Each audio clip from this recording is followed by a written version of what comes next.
Assalamualaikum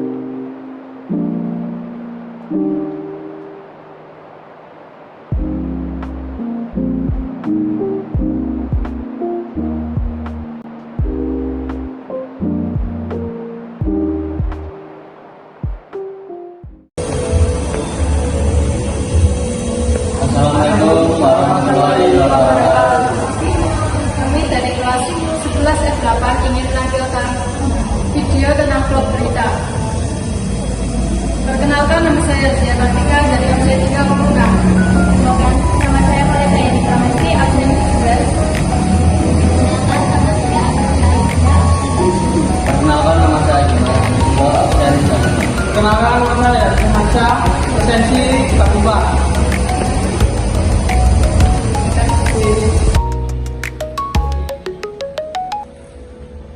Museum Abdul Jalil. Museum ini didirikan pada tahun 1964 dengan nama Museum Dharma Bhakti Taruna.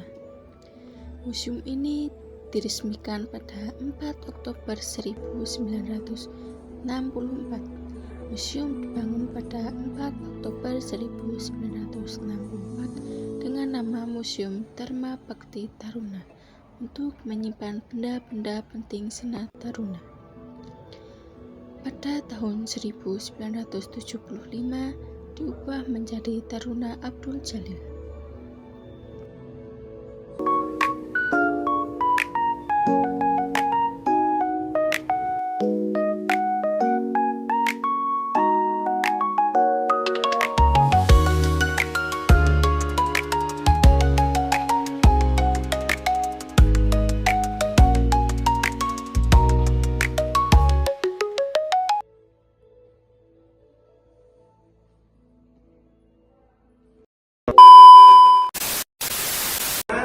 Kita mendirikan sekolah militer, tetapi nanti sekolah ini yang melahirkan calon-calon pemimpin bangsa, dan akhirnya beliau inilah memanggil beberapa pemimpin yang ada di daerah tersebut pada waktu itu, di Pulau Sumatera dan Pulau Jawa. Kemudian beliau membentuk sekolah, berdirilah sekolah angkatan pertama.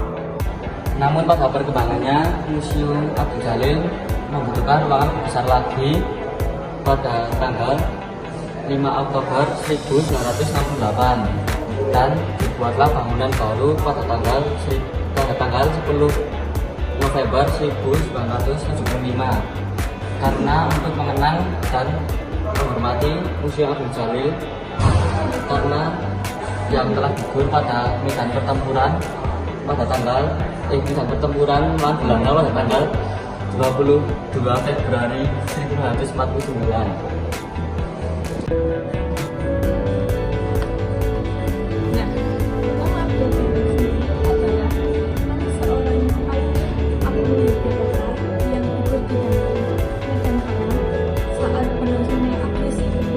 Yogyakarta yang telah gugur di medan perang saat berlangsungnya agresi militer kedua. Dia memiliki dedikasi yang luar biasa, juga memiliki keahlian bidang seni sastra, musik, dan lain-lain.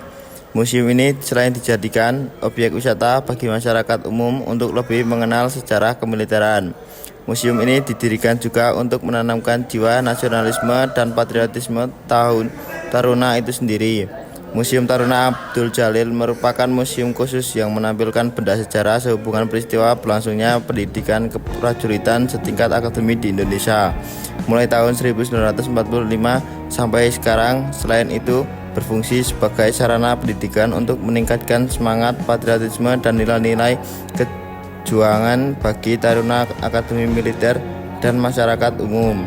Museum ini juga menjadi salah satu objek wisata sejarah di Kota Magelang. Museum ini berada di bawah kepemilikan TNI Angkatan Darat dan dikelola oleh Unit Pelaksana Teknis UPT.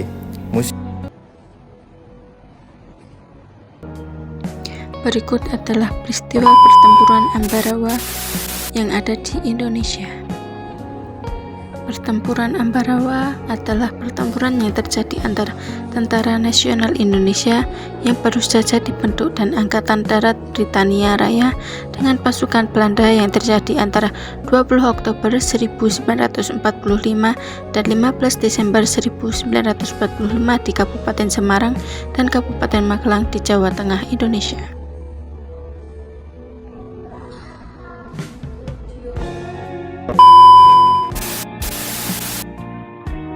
Museum Taruna Abdul Jalil. Museum ini dibuka setiap hari Senin sampai Minggu, buka pukul 8 sampai 16.00 kecuali tanggal merah atau hari besar.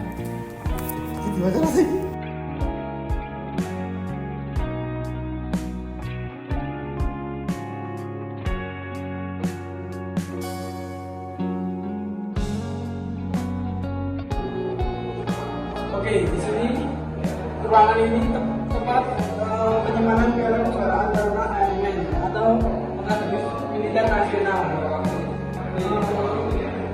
Museum ini atau ini didirikan oleh Brigjen Syahirjan, sang guru besar militer yang berjiwa patriot dan berpenampilan sederhana. Dan di ruangan ini ada senjata yang dimiliki oleh para prajurit dulu Taruna asli.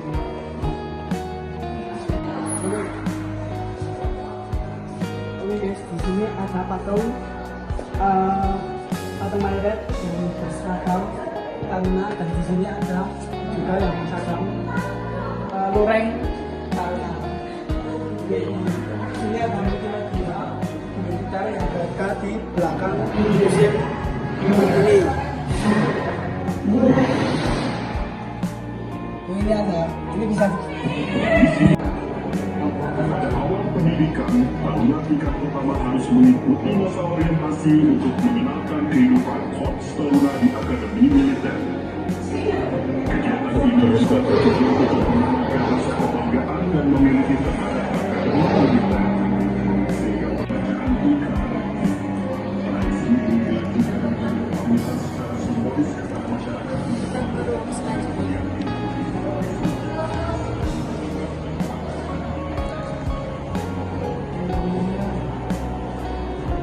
Oke, ini teman-teman, di sini ada ruangan dan di sini ada tempat foto-foto kayak para mayor-mayor, Mayor Jenderal Ahmad Tahir, Ahmad Jenderal Sulkin,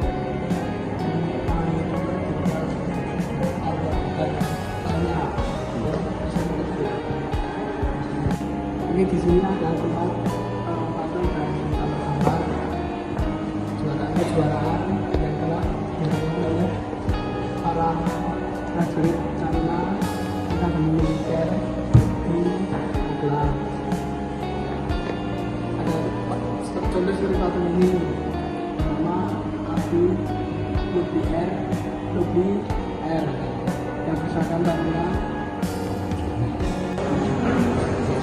Awalnya museum ini tidak dibuka untuk umum karena terkendala kesiapan operasional dan sertifikasi CHSE di masa pandemi COVID-19, terutama di akhir tahun 2021. Oke, dan di sini ada pelatihan Taruna, contoh-contoh rintangan-rintangan yang ada dalam latihan Taruna. Dan di sini ada layar rekaman contoh para Taruna berlatih rintangan atau melewati rintangan yang telah disiapkan oleh para pelatih. Contohnya ini di sini ada. Ini jenis halangan rintangan Akademi Militer balok pertimbangan datar. Dan ada lagi contohnya satu kali lagi.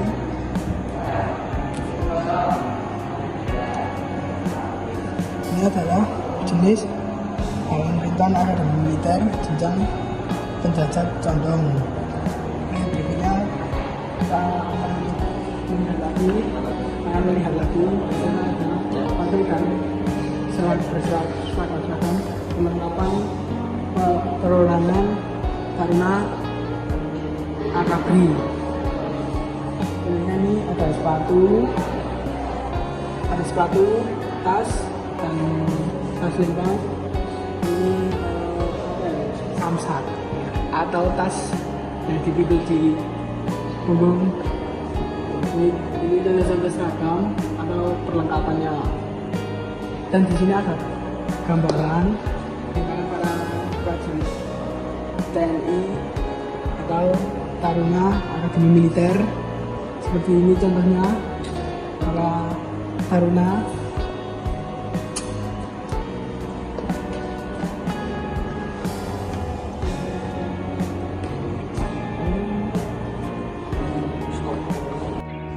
Oke teman-teman, di sini kita akan melanjutkan ke ruangan selanjutnya. Inilah ruangan album para alumni-alumni di militer ini.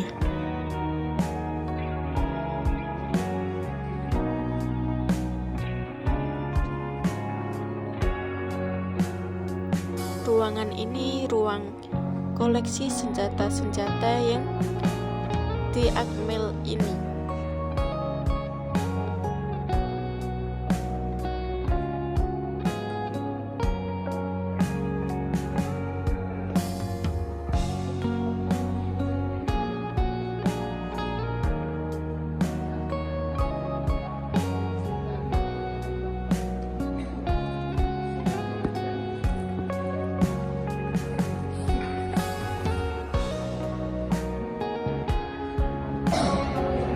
Di sini ada ruangan yang menyimpan senjata-senjata atau koleksi senjata yang sudah digunakan. Seperti ini. Nah, yang kita tahu ini bernama Mini Uzi, ada di game Free Fire.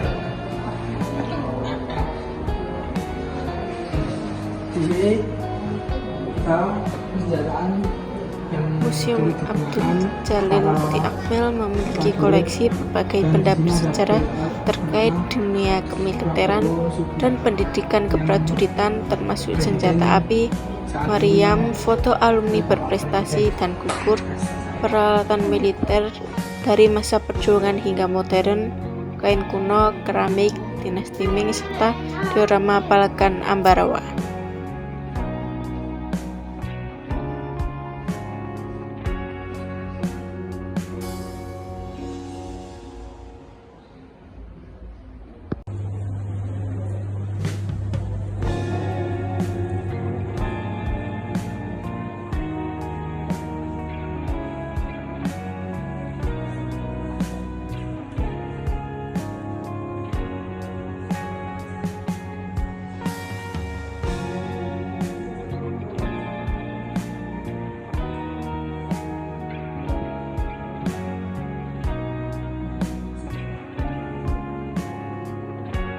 Kepemimpinan Panglima Besar Sudirman. Mari kita ikuti perjalanan napak tilas rute perang gerilya Panglima Besar Sudirman bersama para taruna. Suasana Yogyakarta pada tanggal 19 Desember 1948 begitu mencekam. Pesawat-pesawat Belanda hilir mudik, memuntahkan peluru, bom, dan para serdadu penerjun payung. Pangkalan udara Maguwo berhasil mereka duduki. Akhirnya, pasukan Belanda pun berhasil mendekati Istana Kepresidenan Republik Indonesia di Yogyakarta. Presiden Soekarno dan Wakil Presiden Muhammad Hatta beserta beberapa pejabat negara lain menjadi tahanan Belanda. Namun, sang Panglima Besar TNI tidak bersedia menyerah. Mengabaikan penyakit beratnya, Jenderal Sudirman memutuskan untuk melakukan perang gerilya. Beberapa jam sebelum Yogyakarta jatuh, dalam keadaan sakit, Sudirman menghadap Presiden untuk melaporkan kesiapan rencana perang gerilya, termasuk mengungsikan para pemimpin negara. Pada hari itu juga, Sudirman mengeluarkan perintah kilaf nomor 1/PB/D/48 agar seluruh angkatan perang menjalankan sistem pertahanan Wehrkrieg untuk menghadapi serangan Belanda. Dari Gedung Agung, Sudirman kembali ke kediamannya untuk membakar dokumen-dokumen agar tidak jatuh ke tangan musuh. Rombongan Sudirman menuju Kadipaten untuk menitipkan Bu Dirman yang sedang hamil, kemudian memulai perjalanan. Perjalanan sempat tertunda karena Kali Opak banjir. Pada pukul 00:00, akhirnya Kali Opak surut. Membawa hasil penjualan perhiasan Bu Dirman sebagai bekal gerilya, Sudirman yang ditandu beserta rombongannya menyeberangi sungai menuju Desa Grogol. Tanduk pengangkut Sudirman ditinggalkan di pelayan. Perjalanan dilanjutkan menggunakan dokar milik Menteri Kehutanan. Namun, karena kuda tidak ada, dokar ditarik oleh tenaga manusia. Di Wonogiri, rombongan memutuskan untuk menginap di desa, bukan di rumah pejabat, karena patroli Belanda yang ditugaskan memburu Sudirman sudah mencapai Sukoharjo, sekitar 15 km di utara Wonogiri.